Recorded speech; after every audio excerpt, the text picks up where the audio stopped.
that point in time, I thought going to a birth class was, I didn't get the point of it, honestly. I was like, they're going to tell me exactly what my mom. And after going through that, I wish I would have went to a class because I knew nothing. I didn't know that you could get up and walk around. Once they put me on the pit drop, everything was bam, bam, bam, bam, bam. I didn't get to move around because I was in pain, and I didn't know how to control how to help ease the pain. Mm-hmm. Yeah, I get it every time. But so with not having any knowledge, I caved in and I got the epidural. Granted, the epidural was great. I didn't feel anything. I was like, okay, when is this kid gonna get here? But You're stuck. you're stuck in the bed. You can't move. That's why whenever I seen that you'd posted the class, I was like, okay, now I see why going to a class would help benefit and not just be sitting there in a classroom listening to stuff. Yeah. We always think, I mean, because birth does happen all the time, every day, so you automatically assume, well, it can't be that hard. You know, it can't be that complicated. And another thing that is the misconception is that you think, well, I'm going to have nurses around. They're going to tell me what to do and how to get through it. But that's really not their job, honestly. I mean, their job is there to take care of your health and to make sure that you're, you know, but they're not birth coaches. They're not doulas. If you're interested in doulas, ask me. I can answer some questions about that too, and I can recommend.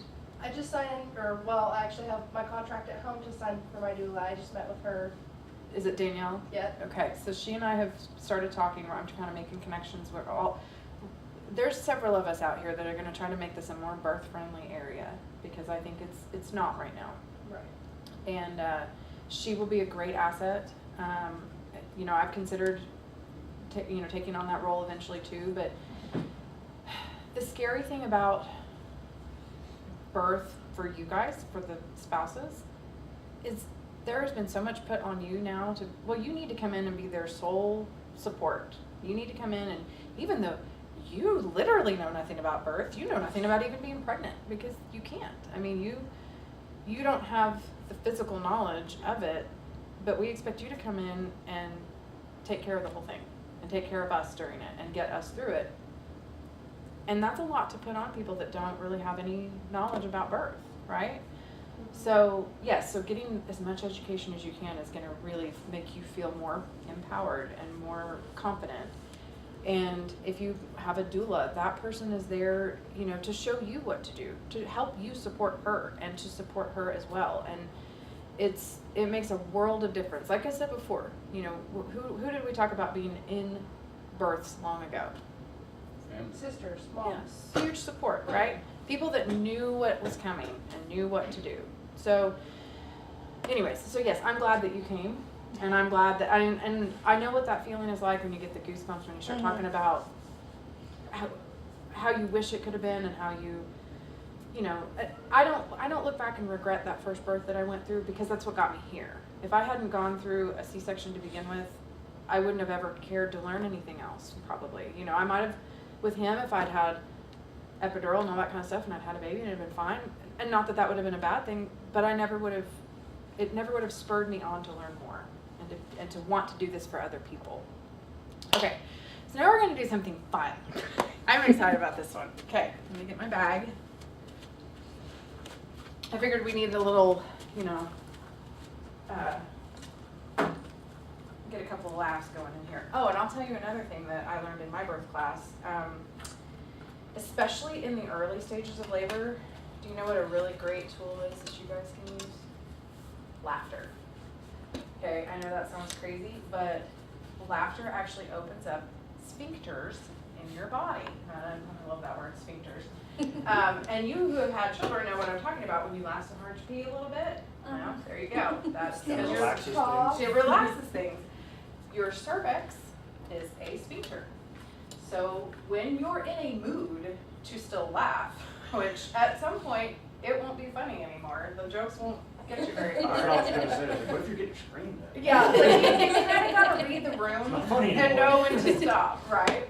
But in those early stages, get out one of your favorite comedies, one of your movies that you guys love to laugh to together. You know, if your forte is making your wife laugh, do it at the beginning because it will be beneficial. And I can tell you, my husband remembered that from the birth class because I could tell that he was really cracking a lot of jokes at the beginning. Because I learned that in my other birth class. I'm like, why is he joking around so much? And then I remembered he's doing the one thing he knows how to do, is make me laugh. Doing this for you. Yeah, he's trying to help. Okay, so I'm not gonna let you pick colors. Sorry. Well, I guess I can if you really want to. All right. So, this is your uterus. Okay? Well, not yours, because you guys can't, but You do now. it's your pretend one. There you go. Okay, so this is the hard. This is kind of the difficult part, but you're gonna want to get your fingers down here and pull this apart. Oh, you gotta have to use your ping pong ball in your hand too, because you're gonna try to put the ping pong ball. Oh, see.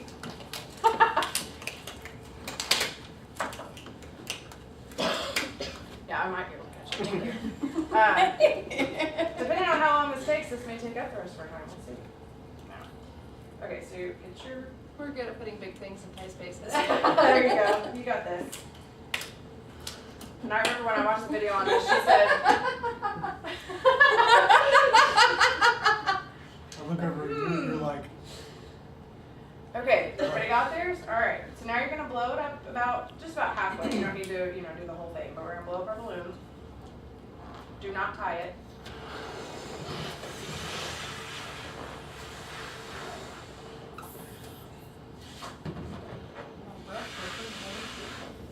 Probably about right there, thereabouts, okay?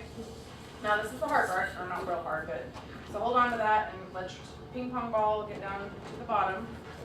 Mine's circling, there we go. Okay, now once it's sitting there, you should be able to let go of the bottom and it'll plug right there. Is it working? Maybe?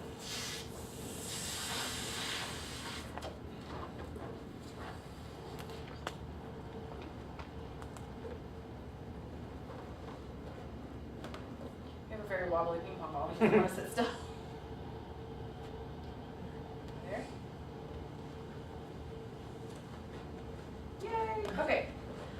Okay, so what do you think this is? What is that? There you go. Okay. Has anybody seen this before? You have. Okay. No, I'm just kidding, it's not big enough. Okay. So this is your uterus. This is your cervix. This is kind of, you could either think of the ping pong ball as your mucus plug. That's one thing, and then also your baby. And it's going to kind of represent both because it's going to show us what happens to both things. Okay. To start with, I'm going to just squeeze right here, down at the bottom. Don't squeeze real hard, but just squeeze a little bit. Okay, nothing's happening, right? We're just squeezing. What do you think those represent? You can't. No, I'm just kidding. Go ahead. You've seen it, so you're going to know all this. Okay, so this is what you guys heard of Braxton Hicks contractions, right? So they're basically just practice ones. They don't do a whole lot. They're not making anything happen down at your cervix where all that action is going to happen during labor. These are just your uterus kind of warming up. You know what I said earlier? Your uterus has never been used before if you've never had a baby. So it's just going, I'm going to start working out a little bit and see what this is all about, okay? And we're going to talk about Braxton Hicks here in a little bit, but that's what that represents, okay? Now, if you move up to the top, you're going to put your hands like this. There you go. And you kind of start squeezing. What happened? Yeah, don't you? Oh, you went a little fast there. That was a super quick birth. Okay, I pushed for 20 minutes. Oh, really? Yeah. Okay, well then that might be what you're gonna have. So you just squeeze a little bit, it kind of, I did a very gentle squeeze, and so it just barely, shortened the cervix, right? So that's what we're going for, is shortening your cervix. And I squeeze again, and it just keeps getting shorter and shorter, right? Keep squeezing it. And eventually, you start seeing the tennis ball, ping pong. Gosh. He didn't get an episiotomy. Oh, you tore a little bit? Yeah, you did. Goodness. You're going to have some stitches.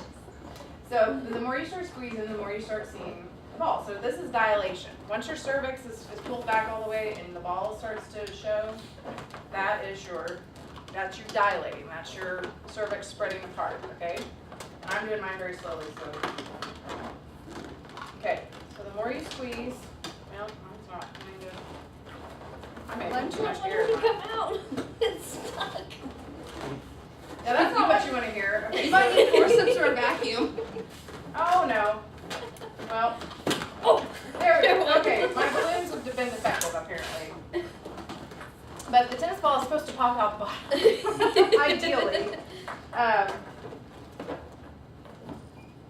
think I may have had too big of balloons, but.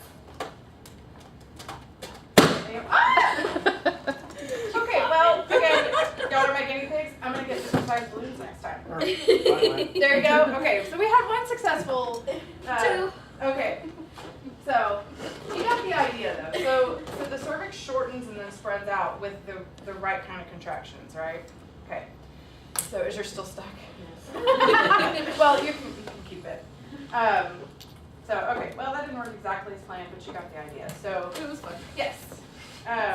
If you want to see that work for real, then just Google ping pong ball balloon birth video, and you can see it actually work. These were, when my husband went to the store, he bought like 3 different size balloons, and I'm like, well, I don't know which one to use, so I just picked one.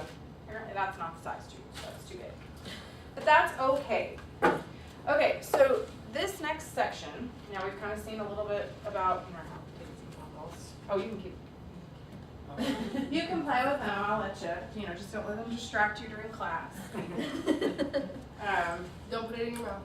Yeah, don't swallow, gosh. we are I in never the thought I'd have hospital. to. Well, that's true. Yeah. I'm CPR certified. Then we're good. I guess you can put the balloons in your mouth if you want to. Okay, so this section we're going to talk about the stages of birth and kind of what to expect and what's going to be happening with your body. Before I get into all that, have you guys thought of any questions or anything that you want me to maybe cover? If you think of something that you specifically want covered, I can maybe adapt after lunch and do it. So write it down if something comes to mind.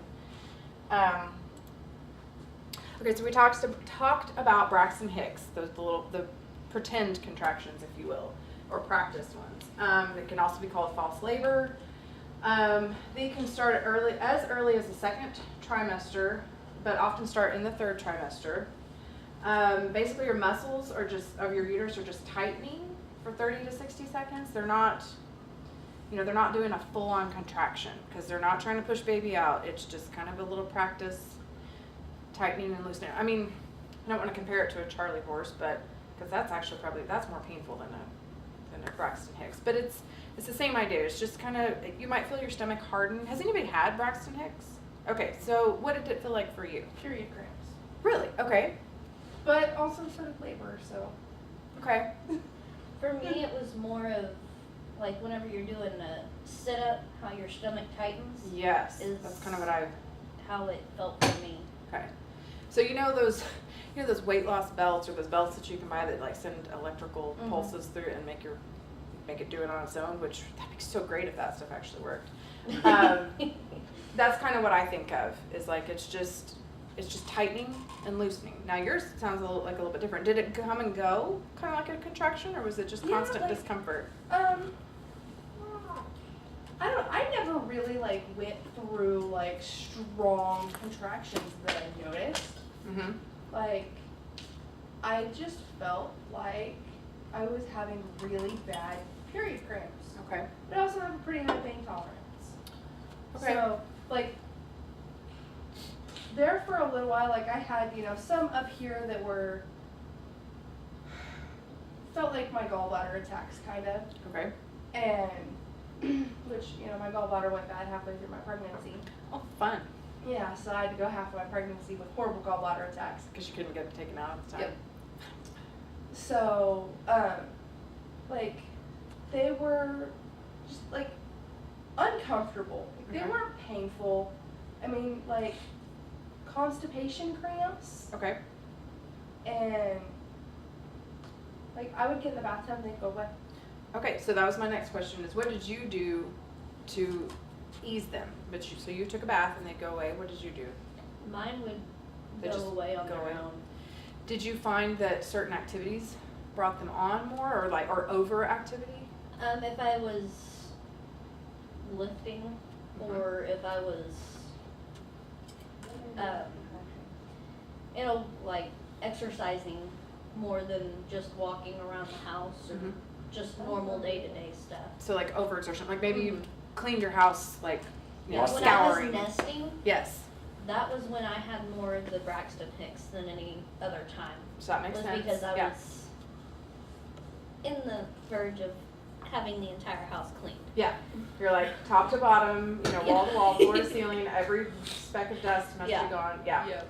So yeah, when you're in that mode, or you know, you're just overexerting yourself. If you're still working and you're, you know, on your feet all day, are you gonna be okay? So you might find that you have these because the more you're exerting yourself towards the end of your pregnancy, the more likely you are to experience Braxton Hicks. Which again, they're nothing to be afraid of. There's nothing wrong with them.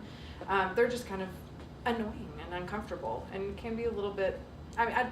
Most people don't say that they're painful. They're just annoying.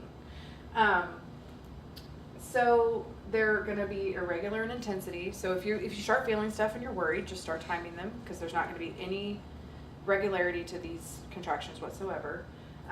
They're usually kind of infrequent. Like you'll feel one and then you know just a few minutes later you'll feel another one. Same idea as not being regular. They're unpredictable, mostly uncomfortable, but can be painful.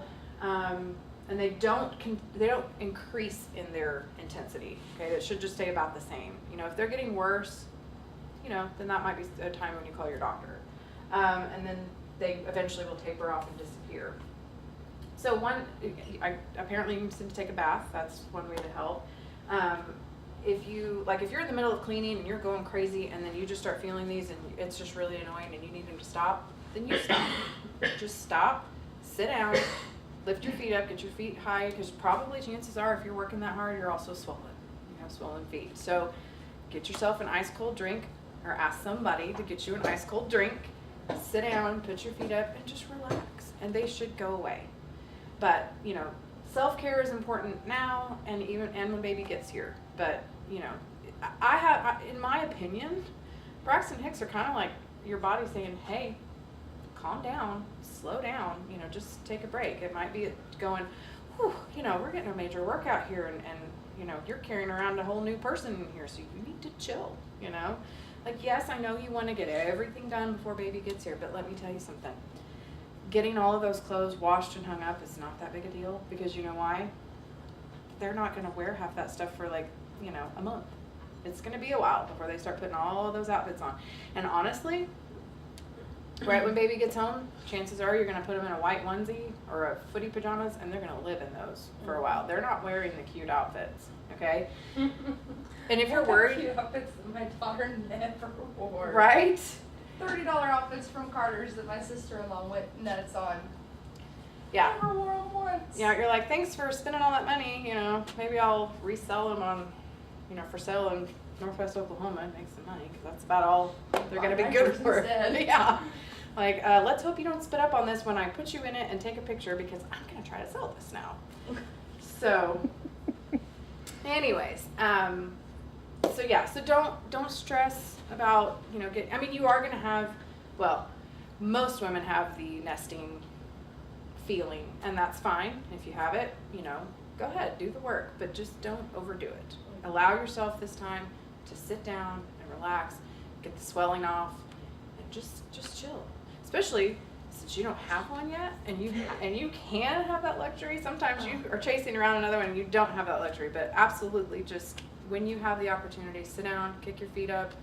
The dishes can wait till the next day, whatever. Okay, so that is Braxton Hicks contractions. So this is what I found funny when I started learning about labor, is there are literally 2 stages of labor. Just 2.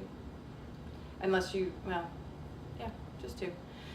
So the first stage of labor is the very beginning, you know, like whenever you start having contractions from the very beginning of it all the way up until the time you push. Right? I mean, you would think that there would be more stages there, but no, that's stage 1. Stage 2 is pushing. So 1 and 2.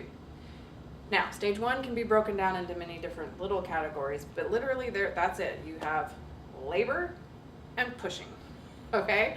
So I thought that, I don't know why I found that kind of entertaining. I'm gonna look at my notes here and make sure I'm not, okay. All right, so we're gonna talk a little bit about the first stages, the first part of stage 1 is early labor. So this is the time when you're just beginning to have contractions. They're probably not really regular at this point. They're not very intense. I mean, you can maybe even still move around through them and talk through them. You're just starting to notice them. Now, let me ask you guys this. Where did you feel your contractions to begin with? Do you remember? Where did they start? Mine were like right here. Okay. Do you remember where yours started? Really? I went to the hospital on Tuesday and didn't know that I was already in like pre-labor. Okay. My mom was like, you had your mucus plugged, or you had your membrane swept like 4 days ago, Mm-hmm. go in. And I'm like, Mom, I'm not in labor, I'm fine, everything's good. She's like, go in. Fine, if nothing by 5 o'clock today, I'll go in. They hooked me up, they're like, yeah, you're having contractions, and I'm like, Really? really? Okay, so you may have like the highest pain tolerance in the world. No, I'm just kidding. They Go were ahead. just like really little. They just really weren't that intense. Okay. Like, one nurse come in, she goes, oh, you're having regular contractions. We'll come back in 30 minutes and see if they're still regular. And she goes, and then another nurse comes in, she goes, your contractions aren't regular, go home. And I'm like, all right, cool. So I was in pre-labor for 4 days because I got induced Friday night. Okay. And your induction was sweeping the membranes, right? no, I actually had to have Pitocin because I You was did. preeclamptic Okay. at 39 weeks. Okay. Okay. That's a whole other ballgame right there. Yeah. Okay. So your contractions started here, Mhm. right? Oftentimes, and this is what I learned in my birth class that I went to, and what a lot of people have said, is their contractions actually start back here, which seems weird, but the top of your uterus by this point is way up here, okay? And if it's contracting, you might feel it back here in your back. You might feel it here at the top. I was another odd duck. I felt mine really way down low, and it felt like, just muscle. Well, kind of. It felt like it was muscle cramps. I mean, it was like muscles were tightening and loosening. Not exactly like period cramps, but it was way low, and I thought that was weird. But there's no right or wrong place to start your contractions, or there's no hard set rule like, well, they're going to be real contractions, and this is what a contraction feels like if it starts here, or if it starts here, or wherever. There's no rule. So trust your instinct to know that, oh, this is the real deal. This is a contraction. Okay. Okay, so how long? I hate to talk about time because everybody is different, but I guess that's a pretty big range. So your early labor can last anywhere from 6 to 12 hours to days, really. I mean, you could be at home having contractions that aren't super intense, that aren't super regular for several days. They're more than a Braxton Hicks because they don't just go away, but they're also not getting into any sort of pattern. And it may just be that your body is just going to take that long to work the baby down where it needs to be before you're really hitting your active labor. Okay, so again, there's no set standard for what your contraction should feel like or how long your early labor should last or any of that stuff. You are an individual. Okay. The physical signs, the contractions are mild and spaced, and at this point you're feeling excited, okay? And I know that sounds kind of crazy, but you are. I mean, I'm starting labor. This is great. You're not in pain. I mean, you're not in intense labor at this point. This might be more accurate when you see it on TV, when somebody walks around and they just stop for a second and they breathe through a contraction and then they go on. Okay, that is pretty accurate for early labor. Okay, this is when you can be getting out your favorite funny movie and helping her laugh, or if there's a show that you really wanted to finish on Netflix before you have a baby because you don't know when you're going to be able to watch it again because you're going to be falling asleep on the couch, this is the time to do that. Get out your birth ball, and we'll talk about that later. Birth balls are great even before you're actually in labor, okay? But get your birth ball out, sit on it, turn on your Netflix show, and just start doing your hip movements that we'll talk about later. But this is when you should stay home, be calm and be comfortable and be in a safe environment. You don't have to call family. They don't need to know. I mean, you might be excited and you might want to tell them.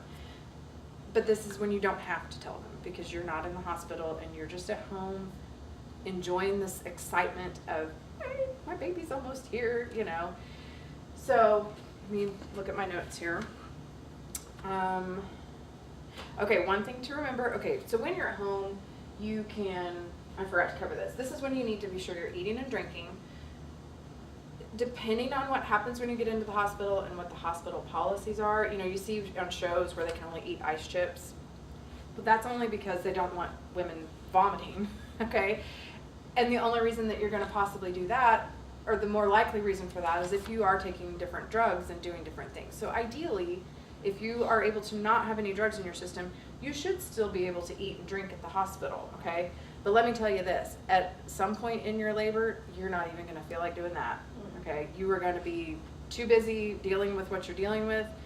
You might want to drink a water or something, but you're not going to be thinking about eating. That's not going to be on your mind. So this is the time to make sure that you are fueled up, okay? Drink Gatorade, drink coconut water, drink things that have the electrolytes in them, because think of this as a marathon, okay? You need the strength and the stamina to get through this. So eat and drink things that are going to be good for you, okay? That are going to help you stay strong and get through this, all right? Also, you may want, I mean, you could go get a really great burger. I mean, that's protein, that's good. You know, eat something that you enjoy and have a good time during this early labor at home. To help things along, and we'll talk about this later about walking and stuff, that's huge. I know it sounds small, but walking is a great thing to be doing at this point because it's all about downward movement and gravity helping you out and moving your hips around. All of that stuff is going to help your body and your baby do what it needs to do. So go for a walk. You're all, okay, your summer due dates and your October. So that's great. You guys are going to have good weather for this. You can go out and go for a nice walk, okay? Now, I put take a bath, but that was one thing I wanted to talk about. Yes, you can absolutely take a bath and relax. You may find that it kind of slows things down a little bit, but at this stage in your labor, that's okay. I mean, you're still at home. You're not at a hospital where they're going to send you home. I mean, like if you go and take a nice relaxing bath and it kind of slows it down, no biggie. Get back out of the bath and get back on your birth ball or go for another walk and it'll be fine. But if baths are what help you be calm and relaxed and you enjoy them, take one. Unless your water has broken, okay? If your water has broken, then you run the risk of having an infection or getting an infection. So I won't say that you can't have one, but I will say that you need to call your provider. Say, hey, you know, either I know my water has broken because there was a big gush, or you might have just little trickles of amniotic fluid coming out with your contractions, but you know that your water has broken. Don't get in a tub without checking first. And they'll probably tell you not to. It's just safer. Well, like my doctor, I lost my mucus plug 2 weeks before I had my daughter. Mm-hmm. And they said that I could only shower after I lost my mucus plug because of the chance of infections. Sure, that makes sense. I mean, because generally the mucus plug can come out at any given time. Oftentimes it's closer to delivery, so, but that makes sense. I'll have to put that in my thing, that also if your mucus plug has come out, to consult your doctor. Okay, so just for the sake of it, tell me what you think you would do during your early stages of labor. Did you guys stay home and do stuff? Do you remember? I wanted to, but my mom and Oh, that's right. Your significant other wouldn't let me, so they made you go. Okay. Yeah. For the week up to my induction, because I had to be induced, we went to Walmart a lot because it was February. It was cold. Okay. So we would go to Walmart And go walk. and just go walk. Wouldn't take our wallets in, so we didn't buy a whole bunch of crap. We didn't, So it didn't end up being hundreds of dollars of shopping trips. Yeah. But yeah, we would just go into Walmart and we would literally make huge laps around the store for like 2 hours, and it helped. But I ate a ton of pineapple. Really? Okay.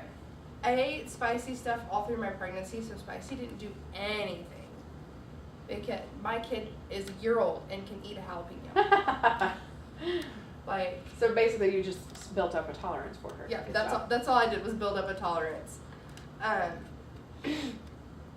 But my biggest thing I think that helped me from stalling my labor was not getting the epidural until I was over 5 centimeters. And they Yes. pressured me the whole labor to get it. Mhm. And I eventually caved and let them give it to me. I wasn't gonna get an epidural. And they basically say, now or never. Yeah. And if you say no, I was told that Woodward Hospital, once you tell them no, I don't want the epidural at all, it won't give it to you, even if you ask for it again. Okay. That's false because I told them before whenever we first went in there that I didn't want one and they ended up, If you change your mind. See, and different doctors are different. well, Sure. yeah. Well, Very and true. that's one thing that I would highly suggest, and we'll kind of talk about that too a little bit, is anything that you feel strongly about, now is the time. I mean, you've got to take time to talk to your doctor about it. You don't want any surprises.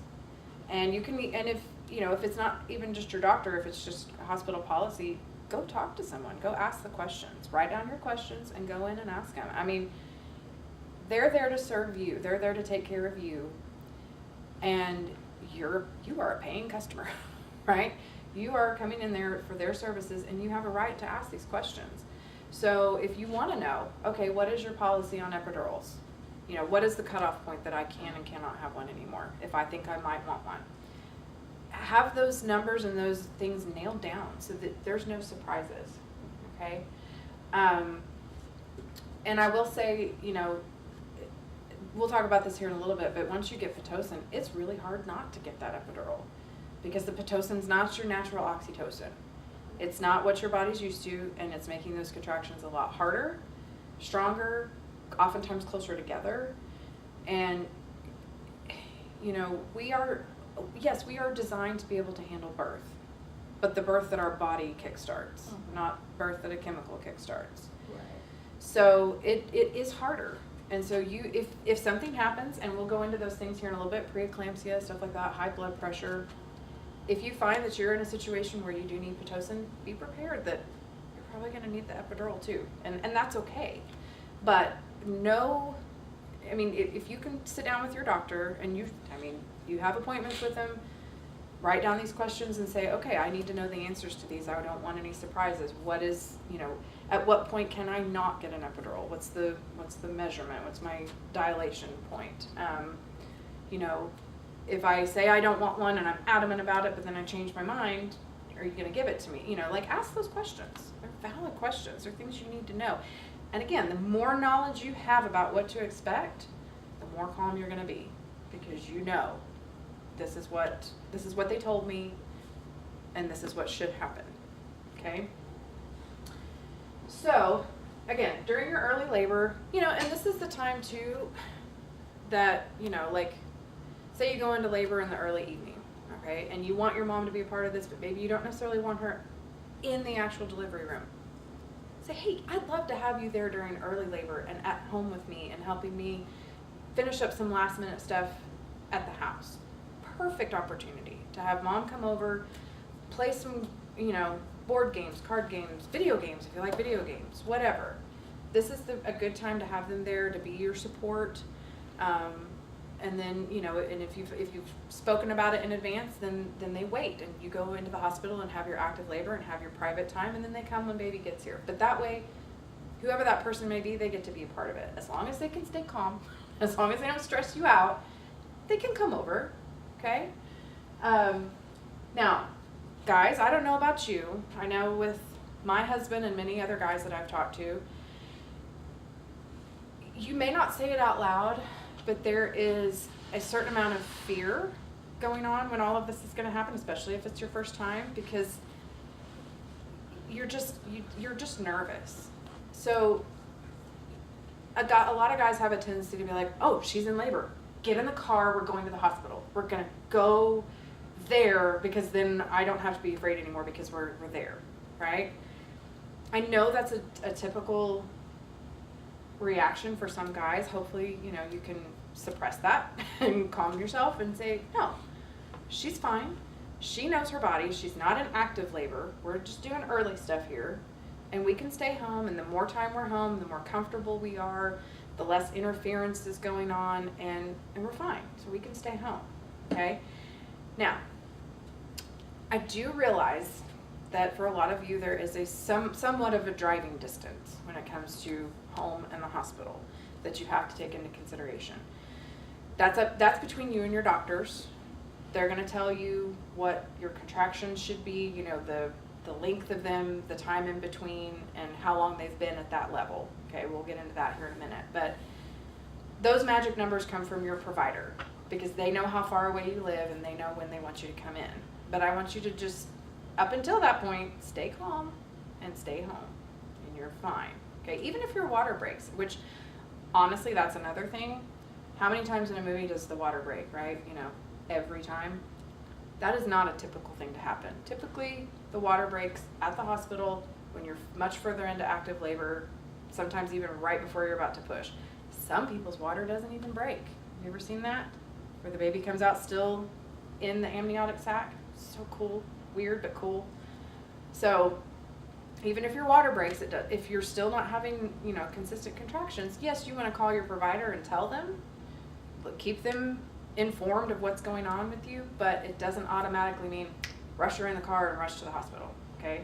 So just try to relax and enjoy this time when you can still make her laugh and she's not, you know, gripping your arm and yelling at you and whatever, you know. This is the fun time. This is staying at home and relaxing. Do what? Give her a back rub. Give her a back rub, yes. All of the techniques that we're going to talk about, I'm glad you brought that up. All great things to do at home because they're all relaxing things. I mean, we're going to do them at home and at the hospital. Sitting on your birth ball, giving massages, all that kind of stuff. You can do it at any stage during your labor. Okay. So the second part of stage 1 is active labor, okay? Which is kind of self-explanatory. It's when your contractions are going to be more intense and closer together. Now I'm going to, okay, hang on. Go back. Okay, so I want to see what you guys think before you read it on here.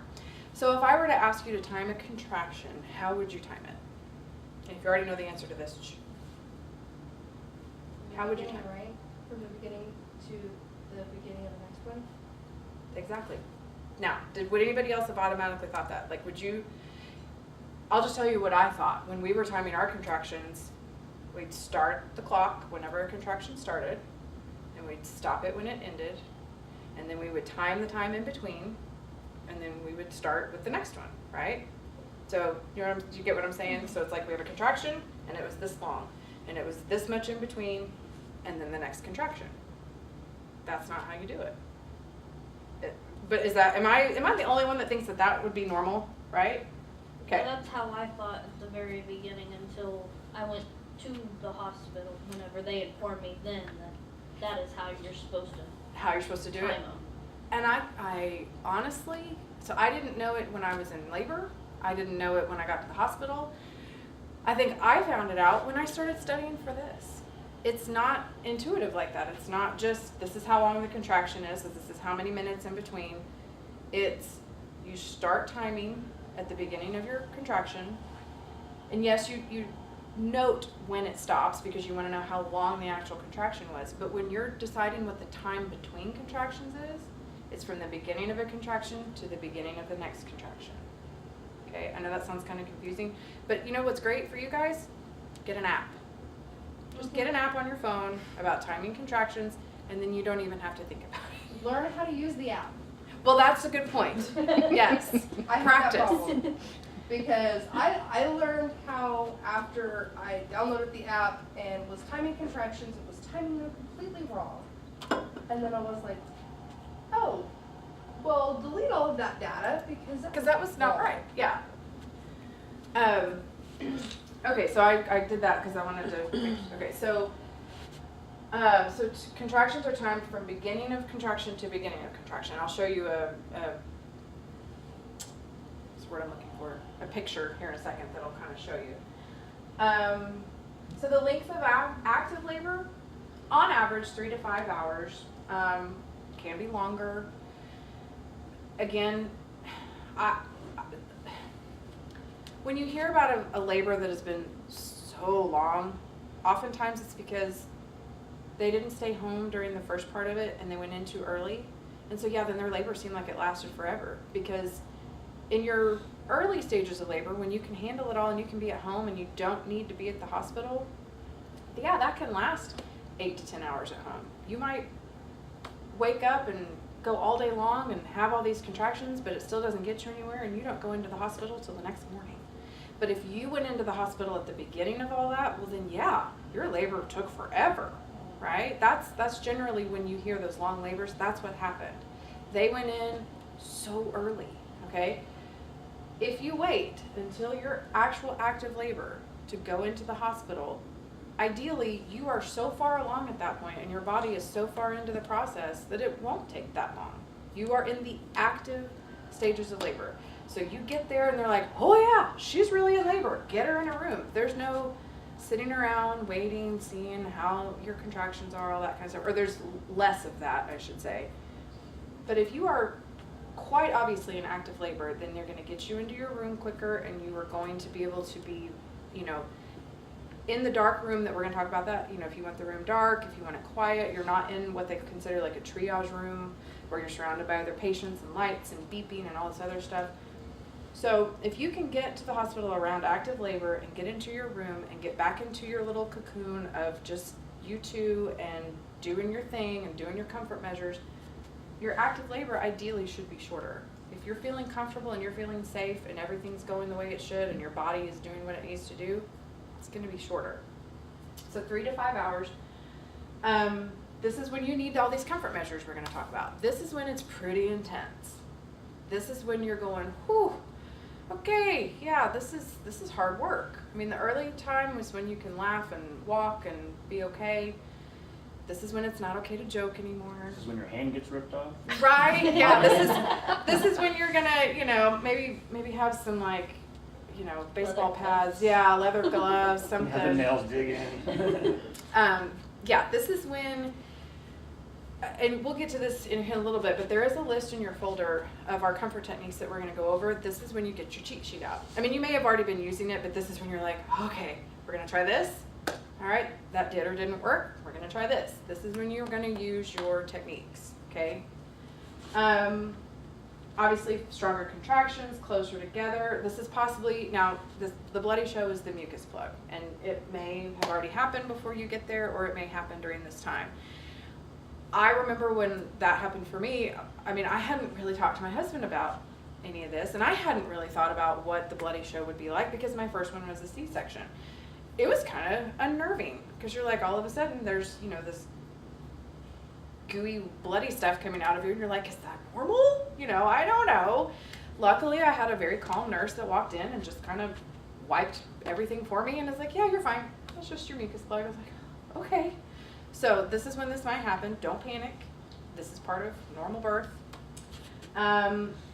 Obviously, like we've talked about, your emotions are, you are much more serious about stuff. You're focused. You're still calm, but you are focused on the task at hand. There's no more light conversation in between contractions. This is, I'm in the thick of it and I got to do this. Again, going back to a marathon, all those runners, they start out, yeah, I feel good. They're laughing and talking. Eventually there is no more talking and they are tunnel vision, and this is, I'm going to finish this. That's this, okay?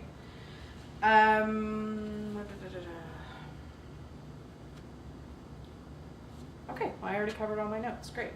But again, talk about your drive times. This is another thing you need to clarify with your doctor before you can talk about this stuff as you get closer to your due date, but this is when you want to say, okay, I live in Shattuck or I live in Moreland and I have this amount of a drive. We talked about the fight or flight or things slowing down your contractions.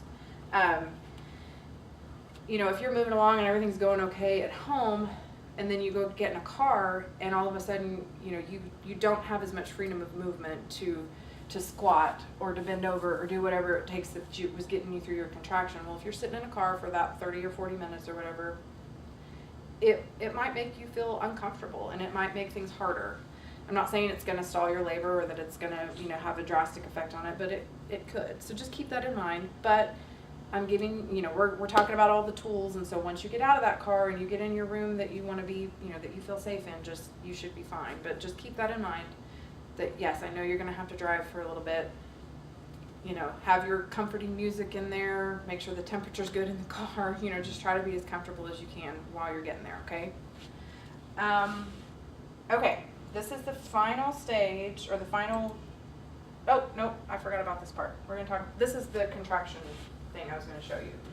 So, beginning of contraction to the end of the contraction was 5 minutes. Now, the actual contraction itself was only 1 minute.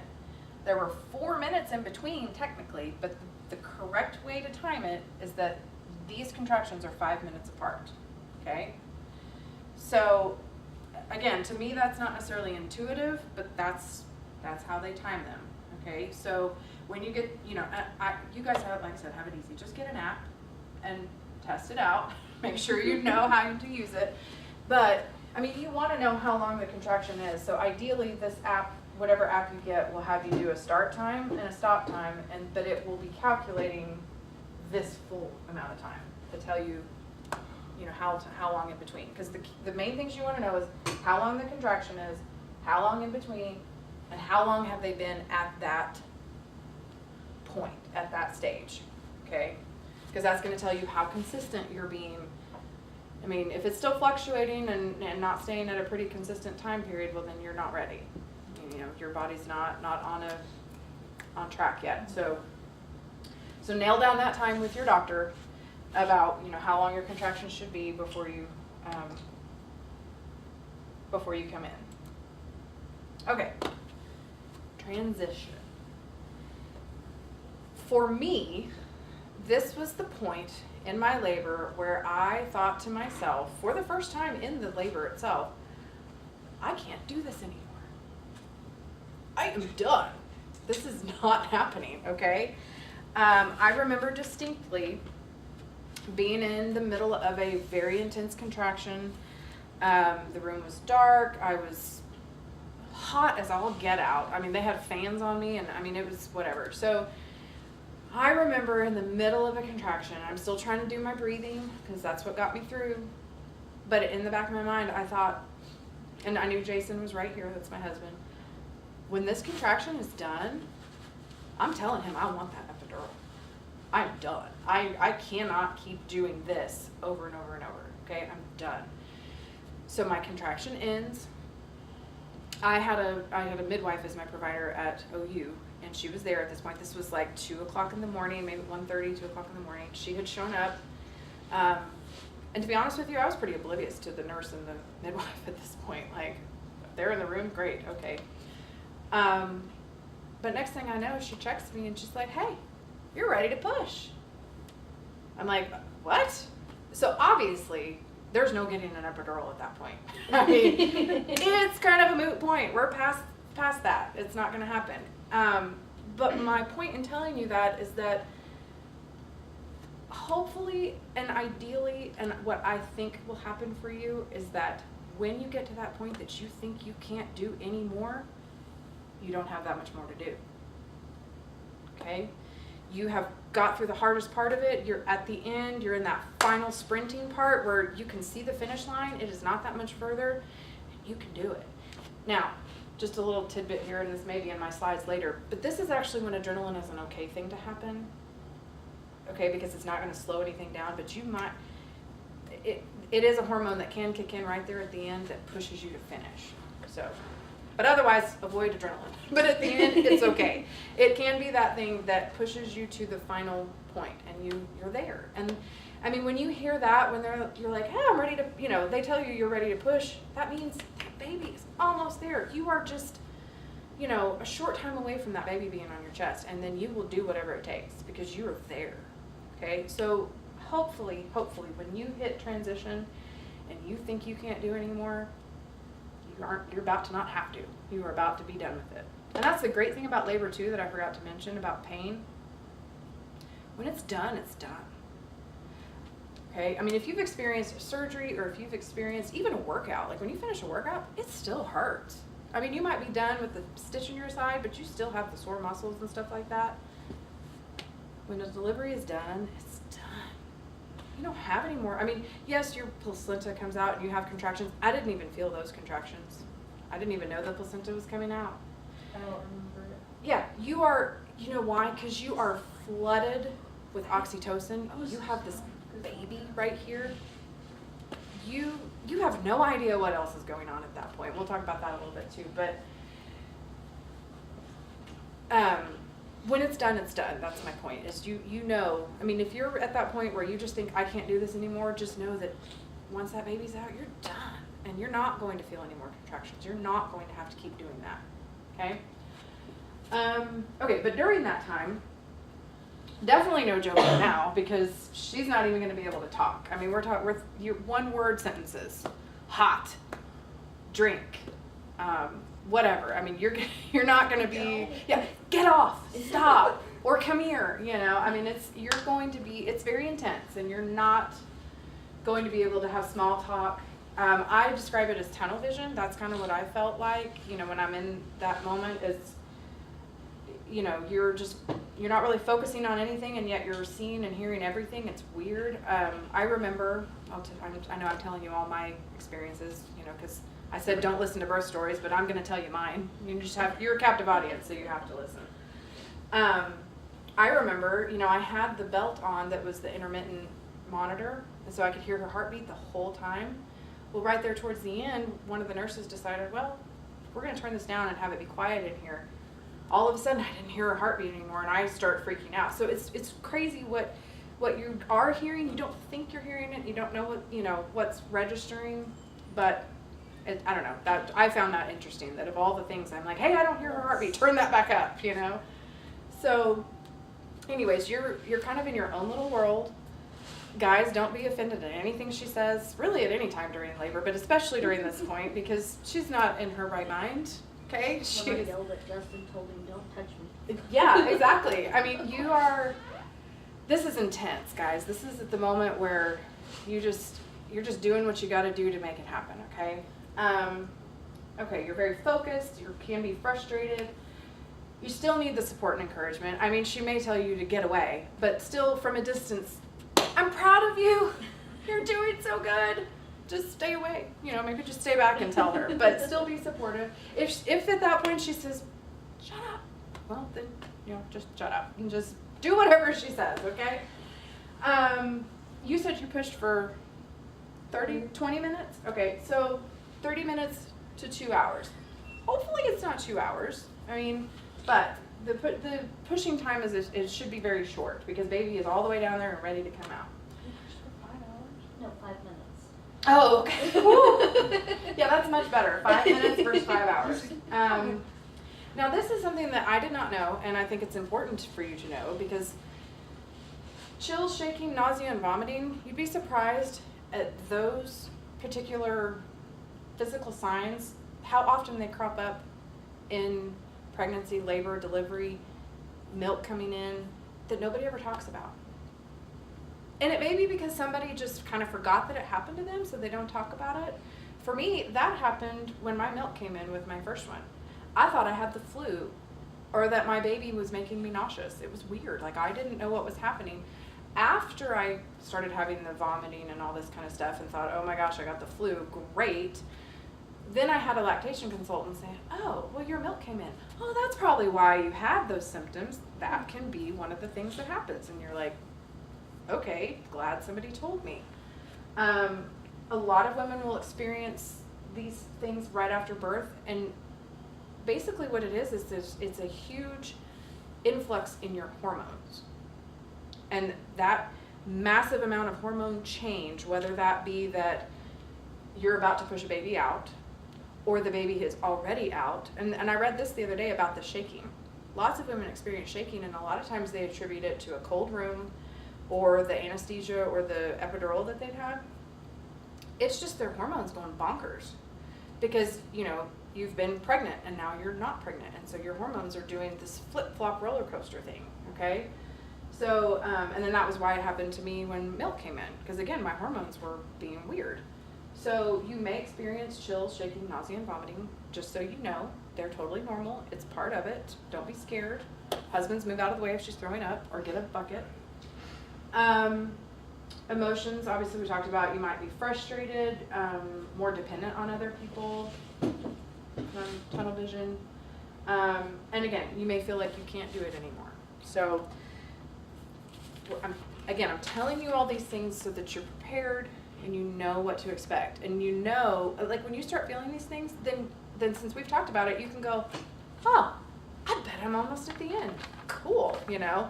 Get the doctor in here, have him come check me, come see if I'm ready to push, because I think I might be there. Hopefully you are, because if you're not, then you're gonna be really disappointed. But hopefully you are. So, but if you start, I mean, these feelings can be kind of scary if you don't know that that's what's coming, right? I mean, if you started feeling like this and you start, I mean, like I did, I had these awful panicky feelings of, I can't do this anymore. And then I didn't have to. Well, I didn't know that that's what I was going to feel like. I just thought, oh gosh, I need that epidural. I didn't know that that was transition, that I'm transitioning into the part where now I'm ready to push and get the baby out. So now we're going to move on to stage 2. That was a long stage 1, wasn't it? Actually, before we move to stage 2, let's just stop for a second, take a break. If anybody needs to go pee, I'm going to go get some more water. If my mom comes for this baby, you know, if she's not working or whatever, then that's probably how we'll do it and just have him stay at home with the baby or with Grace, because it was so much easier and we were so close. Yeah. I mean, it takes 15 minutes if you're dinking around. Yeah. That's not a bad idea, really. I mean, because you guys, if you want to figure out the way that you both get the most sleep so that you're both in a good place whenever you're actually sent back home with this new baby, you know? Right, especially since I was so overwhelmed because like the nurses kept giving her formula without my permission. And I was livid because she did not like the formula. And she threw up the formula. So then she was throwing up the formula and what little breast milk I got. Yeah. So I was very upset. By the last night that we stayed in the hospital, I called my mom at 4 o'clock in the morning and I said, this nurse is going to make me hit her. And then I'm going to go to jail with a 3-day-old baby because I have assaulted my nurse. Yeah. And then I'm never going to be able to do it over here again.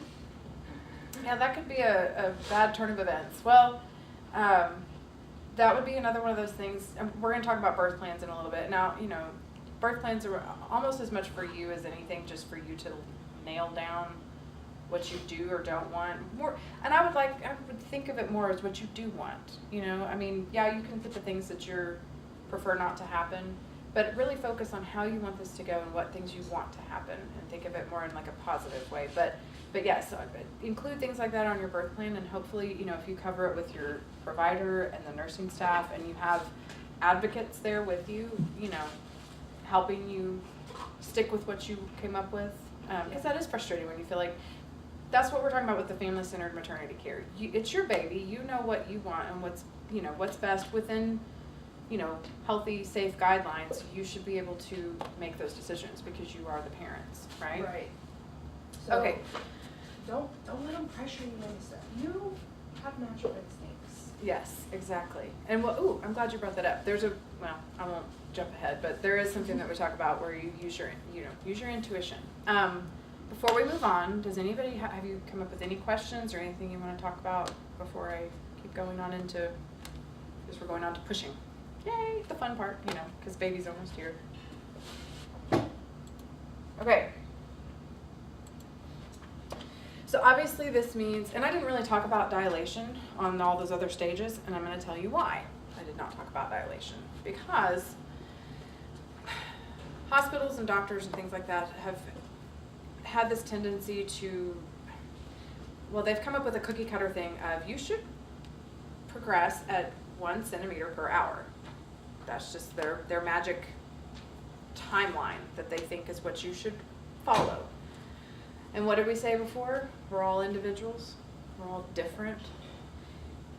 If you think back to the birth stories that you've heard, or if you go out and read other birth stories that especially have been left to their own devices to have their baby naturally, that's not necessarily how it happens.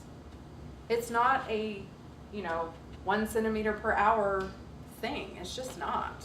You might be sitting at a 3 per hour. I mean, you feel like your body's doing great things and you're moving along, and then you get checked and they're like, oh, you're only at a 3. Well, how disappointing is that, right? It doesn't mean that your body hasn't been doing great work. It doesn't mean that literally within 30 minutes that you're going to jump from a 3 to an 8, because it happens. Does it not? Think about your birth stories that you've heard. There's no magic, set timeline that everybody follows.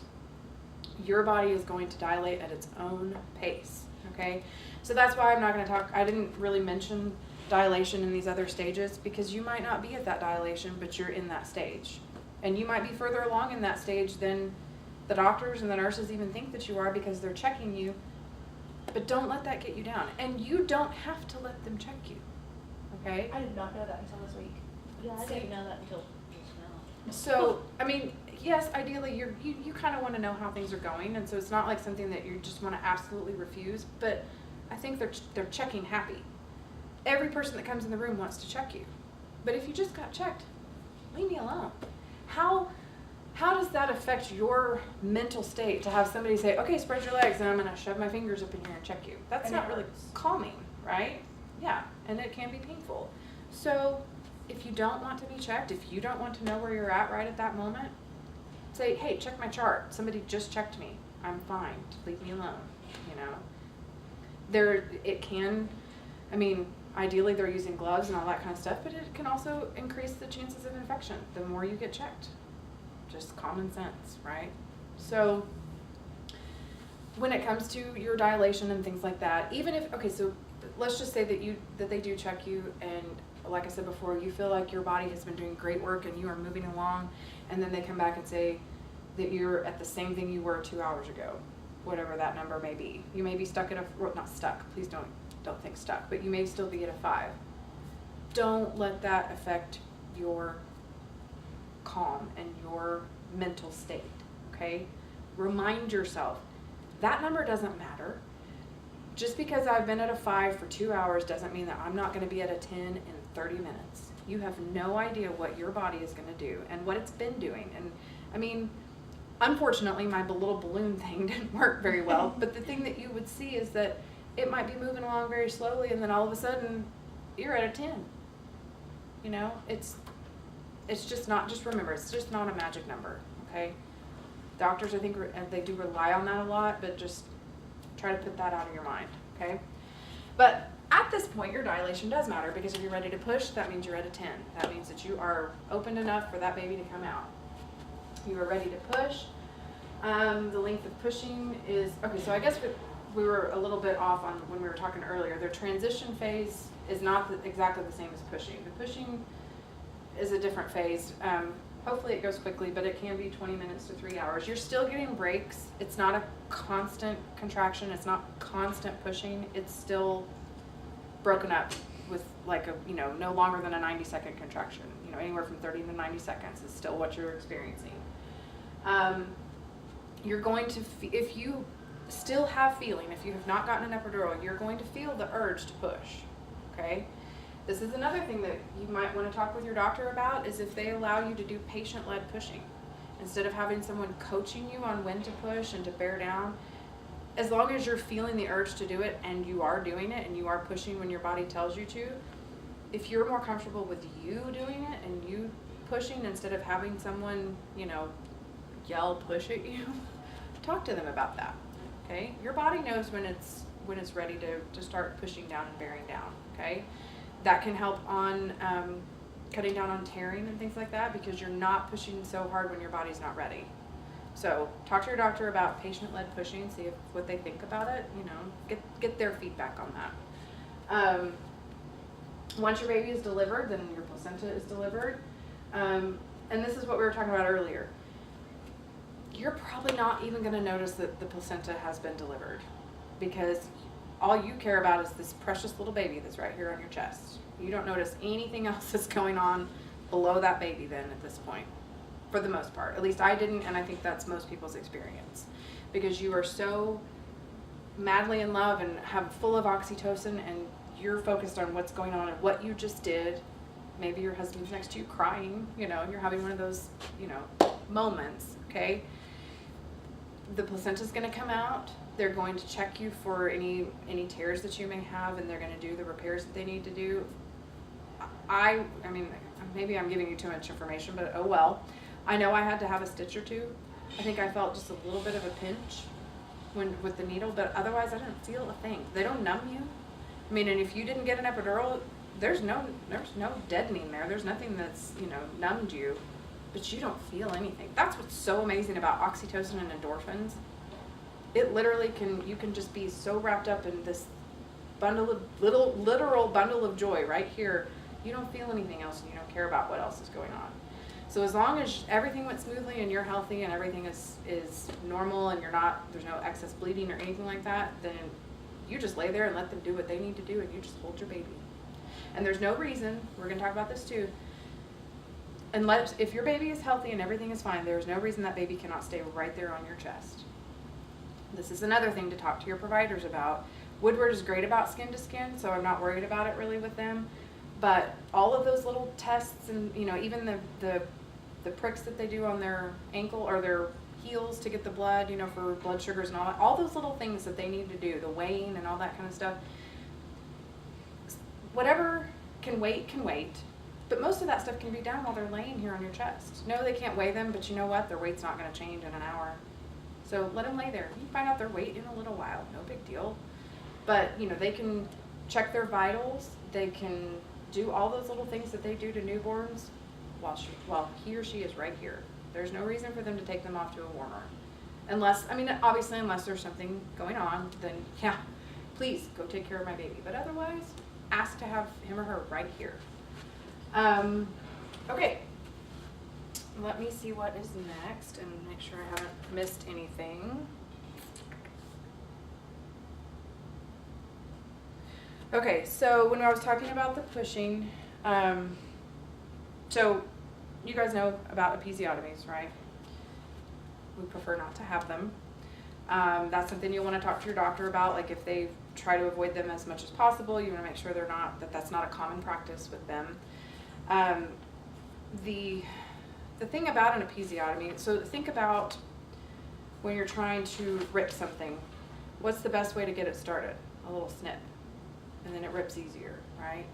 Well, I mean, it kind of makes sense that if you go ahead and snip something, then it might be more easy for it to tear. So if you can, there's massaging that your doctor can do. Ask if they do perineal massage. There's massaging you can do leading up to labor to soften your perineum, which is the bottom part of your vaginal opening. So it just basically stretches things out and helps it become more loose so that it, you know, ideally during labor, it's going to stretch more and it's not going to tear or not tear as much. And you can find videos for that online. It's it's just perineal massage. That's all you have to Google. And if you need, I forgot to do that. I'll do that at lunch. I'm gonna get your emails. So if there's anything that we cover that you want me to send you more information on, I will be happy to do that. But your doctor may have you slow down while you're pushing and massage that area to kind of help it just relax and open. Just to let the head, because the head is the biggest part. The head just needs to get out. Once the head is out, everything else should be fine.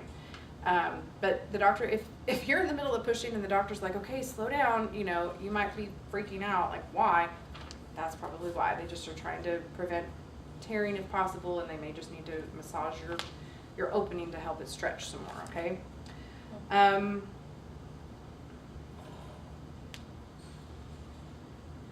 Okay, I think that was everything on the actual stages of labor. The lunch should be arriving shortly. So I guess we'll stop for a minute and I'll get you the email. Well, are you guys ready to eat? Because we don't have, if the lunch gets here, we can eat right away, or I can keep going. We can go and eat. You sure? I don't have anything gross, so yeah, I guess that's true. I'm multitasking. Okay, I'm good with that too, because I know you guys, the quicker we get out of here, the better. So I'll just keep going if everybody is game for that.